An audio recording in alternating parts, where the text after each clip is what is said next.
अस्सलाम वालेकुम। अच्छा ਤੁਸੀਂ ਇਹ ਵੀਡੀਓ ਦੇਖ ਰਹੇ ਹੋ ਜ਼ਫਰ ਇਕਲੈਕਟਿਕ ਡ੍ਰੀਮ ਚੈਨਲ ਤੋਂ। ਇਹ ਸਾਹਮਣੇ ਤੁਹਾਨੂੰ ਅਸੀਂ ਇੱਕ ਬਿਲਡਿੰਗ ਦਿਖਾ ਰਹੇ ਹਾਂ। 3 ਫਲੋਰ ਹੈ, ਗਰਾਊਂਡ ਫਲੋਰ, ਫਸਟ ਫਲੋਰ ਤੇ ਬੇਸਮੈਂਟ। ਠੀਕ ਹੈ, ਉੱਪਰ ਬਿਲਡਿੰਗ ਐਕਸਟੈਂਡ ਵੀ ਹੋ ਸਕਦੀ ਹੈ ਅਗਰ ਕੋਈ ਕਰਨਾ ਚਾਹੇ। ਮਤਲਬ ਉਹਦੀ ਇਸ ਤਰ੍ਹਾਂ ਦਾ ਸਟਰਕਚਰ ਬਣਾਇਆ ਆਲਰੇਡੀ। ਇਹ ਨਾਲ 66 ਫੁੱਟਾ ਰੋਡ ਹੈ, ਫੈਸਲਾਬਾਦ ਨਿਸ਼ਾਤਾਬਾਦ ਪੁਲ ਦੇ ਬਿਲਕੁਲ ਸਾਹਮਣੇ। ਲਾਹੌਰ ਟੂ ਫੈਸਲਾਬਾਦ ਰੋਡ ਨੂੰ ਬੋਲਦੇ ਨੇ। ਇੱਥੋਂ ਅਸੀਂ ਬੋਲਾਂਗੇ Faisalabad to Lahore road, Sheikhupura road ਵੀ ਇਹਨੂੰ ਕਹਿੰਦੇ ਨੇ। ਨਾਲ ਸਾਂਗਲਾ ਹਿੱਲ ਰੋਡ ਗੁਜ਼ਰਦਾ, ਰੇਲਵੇ ਦੀ ਲਾਈਨ ਗੁਜ਼ਰਦੀ ਸਾਹਮਣੇ ਤੇ ਨਾਲ ਭਾਈ ਵਾਲਾ ਰੋਡ ਦੁਕਾਨ ਦੇ ਬਿਲਕੁਲ ਫਰੰਟ ਤੋਂ ਜਿਹੜਾ ਗੁਜ਼ਰਦਾ ਉਹ ਭਾਈ ਵਾਲੇ ਨੂੰ ਜਾਂਦਾ। ਠੀਕ ਹੈ ਜੀ, ਇਹ ਜਗ੍ਹਾ ਇਹ ਫਾਰ ਸੇਲ ਹੈ, ਇਹ ਸ਼ਹਿਰ ਵਾਲੀ ਸਾਈਡ ਹੈ। ਅਸੀਂ ਡਰੋਨ ਨਾਲ ਤੁਹਾਨੂੰ ਓਵਰਆਲ ਵਿਊ ਦਿਖਾਉਂਦੇ ਹਾਂ ਤੇ ਨਾਲੇ ਤੁਹਾਨੂੰ ਦੱਸਦੇ ਕਿ ਅਸੀਂ ਹੋਰ ਕਿਹੜਾ ਕਿਹੜਾ ਕੰਮ ਕਰਦੇ ਹਾਂ।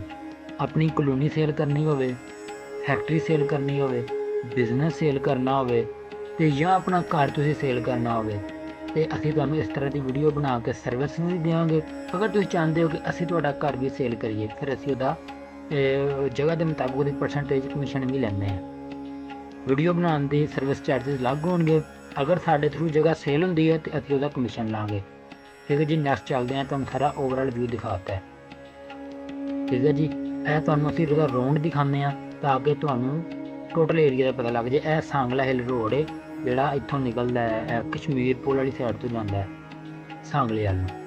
ਇਹ ਵਿਊ ਕੰਪਲੀਟ ਹੋ ਗਿਆ। ਇਹ ਨਾਲ ਇਹਦੇ ਇੰਡਸਟਰੀ ਏਰੀਆ ਹੈ,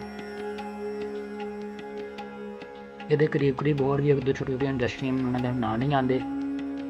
ਆਓ ਤੁਹਾਨੂੰ ਇਹਦਾ ਅਸੀਂ ਹੁਣ ਇੰਟੀਰੀਅਰ ਚੈੱਕ ਕਰਵਾਉਂਦੇ ਹਾਂ। ਇਹ ਜੀ ਬੇਸਮੈਂਟ, ਇਹ ਬੈਕ ਤੋਂ ਸੀੜੀ ਵੀ ਜਾਂਦੀ ਹੈ ਤੇ ਛੋਟਾ ਜਿਹਾ ਸਟੋਰ ਵੀ ਹੈ। ਇਹ ਇੱਕ ਛੋਟਾ ਜਿਹਾ ਦਫ਼ਤਰ ਬਣਾਇਆ ਹੈ। ਬੇਸਮੈਂਟ ਦੇ ਵਿੱਚ ਵਾਸ਼ਰੂਮ ਵੀ ਹੈ ਤੇ ਦਫ਼ਤਰ ਟੈਪ ਵੀ ਜਿਹੜਾ ਬਣਾਇਆ ਵਾ ਸੇਫਟੀ ਵਾਸਤੇ। ਇਹ ਆ ਗਿਆ ਜੀ ਗਰਾਊਂਡ ਫਲੋਰ। ਇਹ ਗਰਾਊਂਡ ਫਲੋਰ ਦਾ ਬੈਕ ਸਾਈਡ ਤੇ ਛੋਟਾ ਸਟੋਰ ਹੈ। ਅੱਜ ਉੱਪਰ ਚੱਲਦੇ ਹੁਣ ਫਸਟ ਫਲੋਰ ਤੇ।